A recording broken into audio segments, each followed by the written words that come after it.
మీ కుటుంబ శాంతి, ఆరోగ్యం, ఆర్థిక అభివృద్ధి కోసం రుద్రాక్ష మహాపూజలో తప్పక పాల్గొనండి. ఇప్పుడే నమోదు చేసుకోండి. నమస్తే రమగారు. నమస్తే జయ.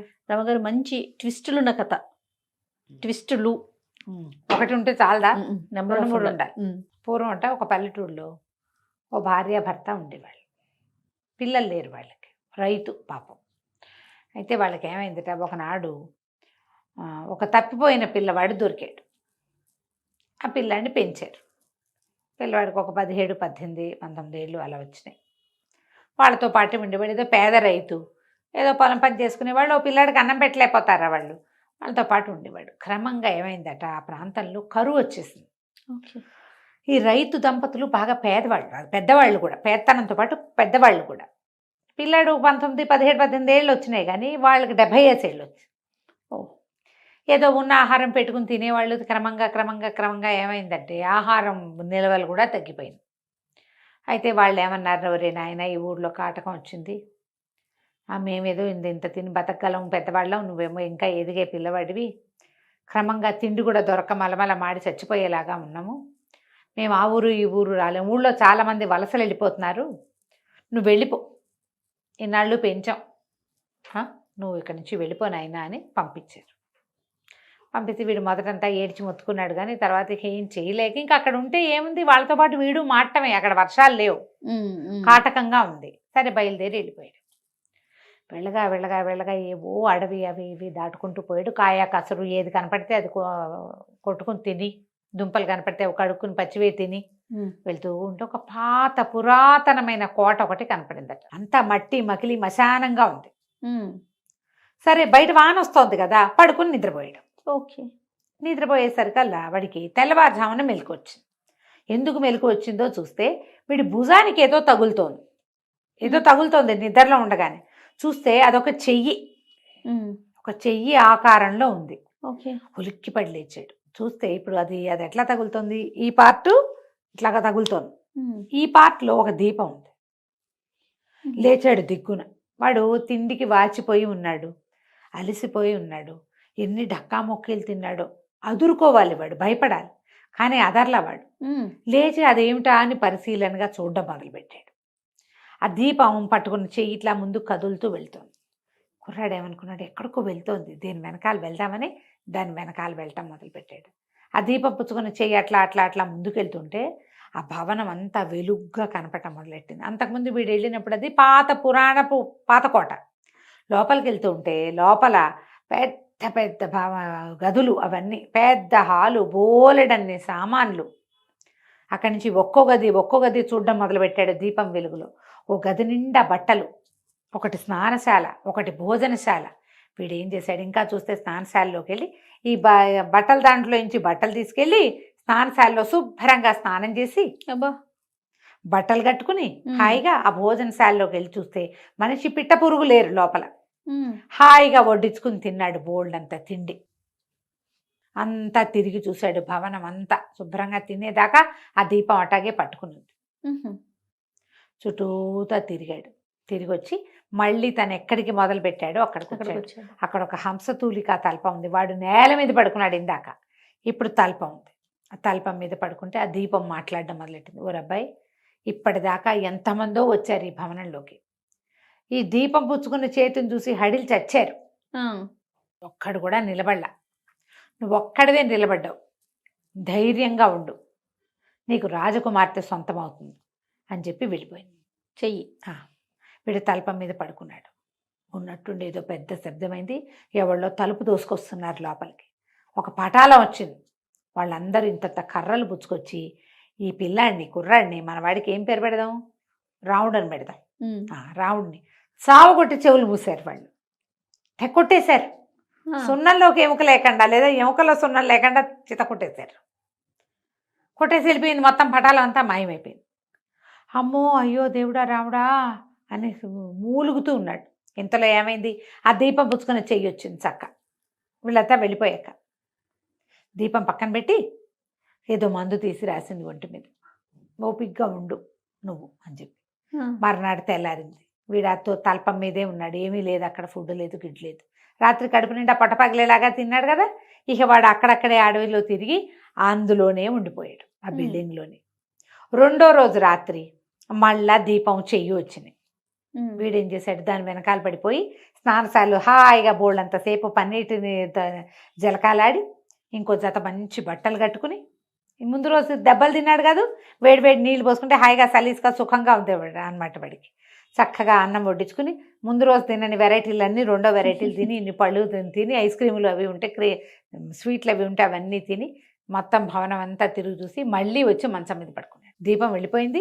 అక్కడి నుంచి మళ్ళీ తలుపు తెరుచుకుని పెద్ద పటాలను లోపలికి వచ్చింది. అయ్యో చిత కొట్టి పెట్టారు వాళ్ళు. ఇదేంటమ్మా కడుపు నిండా పెడుతున్నారు, కొడుతున్నారు.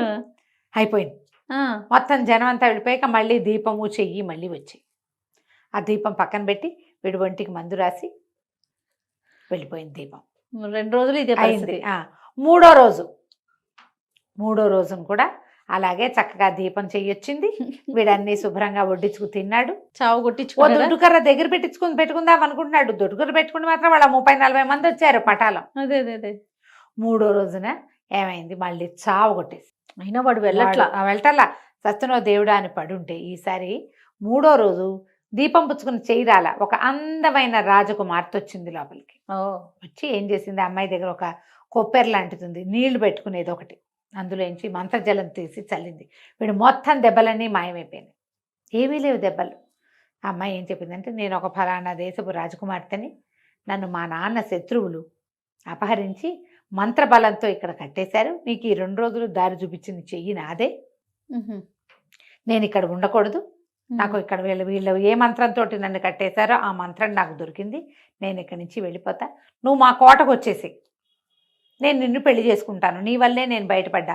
ఎంతమందో ఈ కోటలోకి వచ్చారు నా కోసం అని తెలిసి వచ్చిన వాళ్ళు ఉన్నారు, తెలియక వచ్చిన వాళ్ళు ఉన్నారు. ప్రతి వాళ్ళు మొదటి రోజు దెబ్బలకి మొదటి వాడు దీపం చేయి చూడంగానే పారిపోయిన వాళ్ళు కొంతమంది, మొదటి రోజు చావు దెబ్బలు తిన్నాక పారిపోయిన వాళ్ళు ఇంకొంతమంది. మూడో రోజు దాకా ఎవరు ఉండలేదు. రాజకుమార్తె దక్కుతుందన్న ఆశతోటి ఉన్నావు, నేను నీకు దక్కుతా, మా కోటకి రా అని చెప్పి వెళ్ళిపోయింది. అమ్మాయి మాయమైపోయింది. ఎప్పుడైతే ఆ అమ్మాయి మాయమైపోయిందో వీడు చక్కటి బట్టలు కట్టుకుని హంసతూలిక తల్పం మీద ఉన్నాడు చూడు, ఢామ్ అని నేల మీద పడ్డాడు. వాడి ఒంటి మీద బట్టలు చింకి జీర్ణాలు అయిపోయినాయి. ఆ హంసతూలిక తల్పం మాయమైపోయింది. ఆ భవనం పాడుగొట్లాడుకుంటూ పాత భవనం. ఇది ఉన్నదేమో ఒక అడవిలో. వాళ్ళు చెప్పిన ఫలానా రాజ్యం అక్కడెక్కడో. వీడేం చేస్తాడు, ఎటా వెళ్తాడు అక్కడికి. ఆ అమ్మాయి ఏమనుకుంది, బహుశా వాడు శక్తితోటి వస్తాడు అనుకుంది. వాడికి శక్తి లేదు, వాడు మామూలు వాడు. ఏమనుకుందో రమ్మని చెప్పి వెళ్ళిపోయింది అంతే. వీడు మరీ ఇంత పేదవాడని వాడి దగ్గర ఏం లేదని అమ్మాయికి తెలిసి ఉండదు, వెళ్ళిపోయింది. ఎప్పుడైతే రాజకుమార్తె తన రాజ్యంలోకి చేరిపోయిందో మంత్రం కట్టు విడిపోయింది. రాకుమార్తె అక్కడ ఒక శరీరం ఉంది, అమ్మాయిది ఆత్మ ఇక్కడ ఉందన్నమాట. ఆ మెలకు వచ్చింది.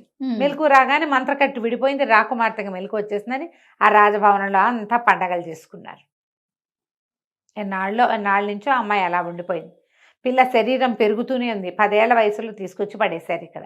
ఇప్పుడు ఒక 17-18 ఏళ్ళు వచ్చినాయి. పిల్ల బాడీ పెరిగింది, 18 ఏళ్ళ పిల్లకానే ఉంది. దాంతో వాళ్ళు ఏమనుకున్నారు, పిల్ల పెద్దదైపోయింది, ఇక పెళ్లి చేసేద్దాం అనుకున్నారు. ఈ అబ్బాయి వస్తాడేమో అని చూస్తోంది. వాడు రావటల్లా, ఎప్పటికీ రాలేదు. ఎన్నాళ్ళైనా వాడికి తెలీదు, వచ్చే దారి అవకాశము లేదు, తెలీదు కూడా వాడికి.